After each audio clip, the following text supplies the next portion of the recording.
The Rider.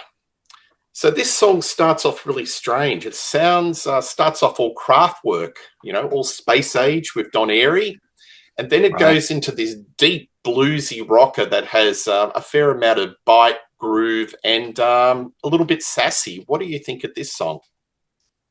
So I like this song. I think it's strong. It's an interesting concept. The writer, of course, referring to a tour writer, the addendum to the performance contract, where in addition to the fee for performance, artists asks for all kinds of crazy stuff. The most famous example being the No Brown M&Ms writer that people found out about in the 80s.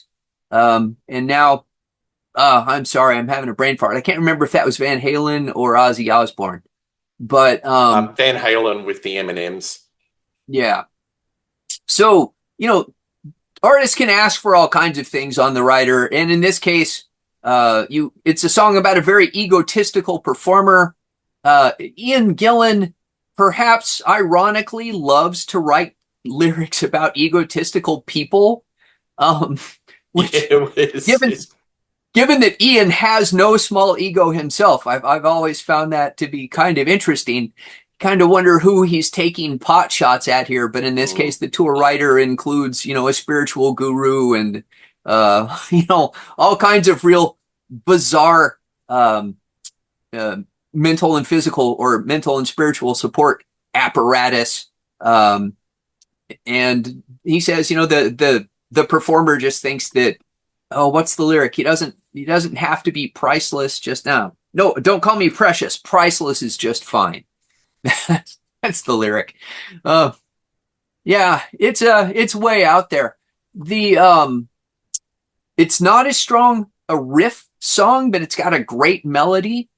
And I will say, there isn't a song on the album where Ian's vocals actually kind of bothered me. I think it fits in the style.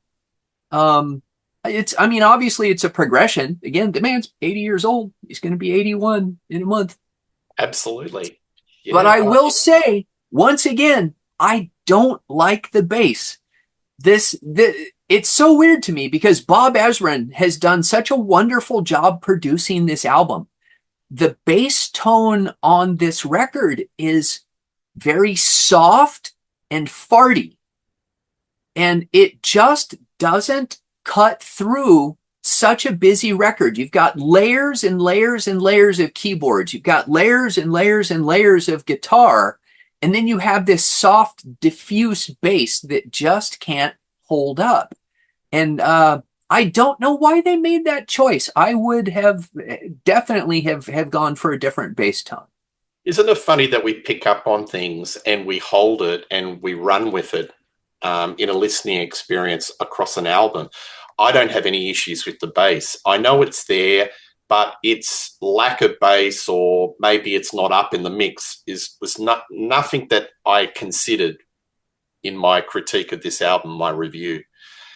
This is deep bluesy. It's got lots of groove, and I love the tongue-in-cheek lyrics. I had a smile on my face, and this is where he's on the money and he's really sharp, and he's being full-on ironic. I think he knows. I think he knows he's being ironic here. So it's a cheeky nod to his past and what has gone before him.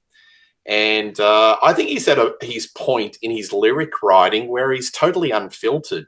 I think where he writes lyrics, I think it's a lot of stream of consciousness that happens on the spot. I don't think he's a lyric writer that he takes his time on a particular song and he'll construct lyrics over, say, a period of a week. I think it's a writing session and he'll get it done. He'll get the pad, he'll get the pen, he'll write it down, and it's whatever comes out.